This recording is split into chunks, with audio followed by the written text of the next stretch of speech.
All right, welcome back to another rambling episode where we just ramble about stuff and things. Today is Tuesday, and yep, I'm sticking to the routine. I'm going to do Tuesdays and Fridays.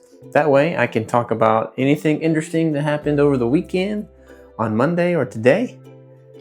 And really nothing interesting happened over the weekend. We did go door knocking. Really nothing happened there. We did talk to two people. We got to hand out some tracts. We actually ran out of door hangers because there's a lot of people who didn't come to the door. There was a few people that had no soliciting, and then a few people had no trespassing. So I tried to follow and abide by that. So, people put those up for a reason. Those neighborhoods, they just get hit constantly by just random salespeople and Jehovah's Witnesses. So it's just a constant, they're always getting hit up. So people are kind of not, they really don't like to be bothered. So I can kind of understand that a lot of people have those Ring doorbells. And so you really can't, they use that and so they can check it, because we had somebody literally, we rung it, you can hear it go off. They were in the living room on the couch, you can hear them, and they never bothered to get up. They stayed put. We had one guy, another time, we knocked on the door, you can hear him talking on the phone. He came all the way up to the door, peeked through the peephole, and then turned around and walked off. So you just have a lot of that stuff. People just don't want to be bothered, and I can understand that. I was the same way when I was going before, and I didn't want to go door knocking. I didn't want to be bothering people because I didn't like it being done to me. So I can understand that, and it's just difficult. But when he gave us the Great Commission to go out into the world, and that's how we reach people, is just by going and knocking on people's door and just trying to tell somebody about the gospel who's in need. And so, yeah, we talked to two people. One of them said he goes to church. I asked if he was saved and if he accepted Christ. He said, yep. I asked him if he was to die today, he'd go to heaven. He said, yep. So I was like, okay. I mean, what else can you do? That's the whole point of what we're doing, is the ones that don't know or not sure, then we are there to help them and give them guidance and maybe help them have more understanding, or accept Christ, if they haven't, or if they're not sure, or whatever we can do to help. That's the whole point. But yeah, that one guy said that, so I handed him a tract, and then that was it. And then a few doors down, there was another older gentleman. I asked him, if he had a church home. He said yes and thank you, and then shut the door. So that was all we could do. So that's pretty much the door knocking. It didn't take but 30 minutes to really do all that. When I first started going with this church, the pastor gave us a road, and it took us almost 2 hours to do it. I was like, really? I don't know if he's just messing with me or that's just how it worked out. But now here lately, it's been like 30 minutes. Just people aren't answering the door, So that's difficult. Sometimes when people don't want to talk to you anymore, and it's getting harder and harder. People are getting harder, and their hearts are getting harder towards the things of the Lord, because of everything that's just going on in the world and that people see, and they see other Christians not doing right. So it's like it's hard for people to want to do that when people say they are a Christian, and then they act up this way, or they're drinking or whatever. So it does turn people off. I had somebody tell me at work that a guy I was talking to and witnessing to, and said he used to go to church, but he just stopped going because he saw people in church acting a certain way, and it just kind of what's the point? I've had a few people tell me that. What's the point? So it's understanding, but we're still supposed to be a witness, so we still go. But yeah, not a lot happened there. Let's see, that was Saturday. Saturday. Church right now is having a revival, so that's been pretty good. And let's see, work. Work is I never know with work because, we started Monday and this is a new year and I don't know what work is going to do because the way things are right now, and it's kind of uncertain, unsure for us employees. And so they hired a bunch of people back that they had before. They hired a few, so that's a good sign. And then, we're just going from there. And now he's trying to run full blast on the sawmill side. They're running wide open, so I'm trying to keep up and everything. But it's difficult because it's hard knowing that at any moment they can cut you loose if they want to, especially if the company's in a bind. And so the higher ones that make a lot of money will either start getting their pay cut or just completely cut out if they can manage it another way, in which this company probably could, but they're not trying to close the doors, and they are trying to keep, it seems like they're trying to keep good ones. So I'm grateful for that.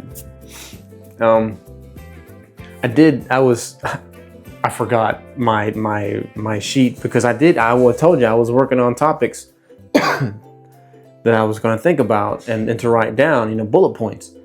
So, and I did, and I left it at work, but I kind of had the gist of what I was wanting to. I was thinking about, I could like the title of what I was going to put this. Either I was thinking about content, just about what I'm doing here. And then I got thinking about stuff, and I was like just kind of ranting and raving about things and about work and stuff. And I was just like, I don't know. I could call it ranting. I don't know what I'm going to call this. What the title is going to be, but I was just kind of thinking about work and kind of not sure and just disappointed in some things. And what really kind of started my thinking off was negativity, because right there before Thanksgiving, 2 weeks before that week of Thanksgiving, they laid us off for 2 weeks. No pay, out of the blue, out of nowhere, didn't see it coming. They let us know on a Thursday. I got told that Thursday morning that that's what they were fixing to do. Well, that's what they were doing. And then when we come back that week of Thanksgiving, they were cutting out Fridays. So no more Fridays. I was like, no way. That tells you how bad things are. And then during that time off, I was working on my photography stuff, trying to get that going. I got thinking about, for the past, I don't know, year and a half, I just been really negative towards the job and towards the company, and especially all of last year, I was really negative about how they were doing things, and like we're in this bind, and they could have done things differently the year before, knowing that this was going to happen. And because mistakes were made, and now the employees have to pay for their mistakes. And that's where my mind was going, all this negativity. And during that time off, I got thinking about it, this could be, it could be kind of my fault, I guess. Not literally my fault, but God could be showing me like, hey, it could be worse, Sure, things aren't perfect, and things aren't always going to go the way you want them to go. But he's given me opportunity. Now here's 2 weeks off to think about it.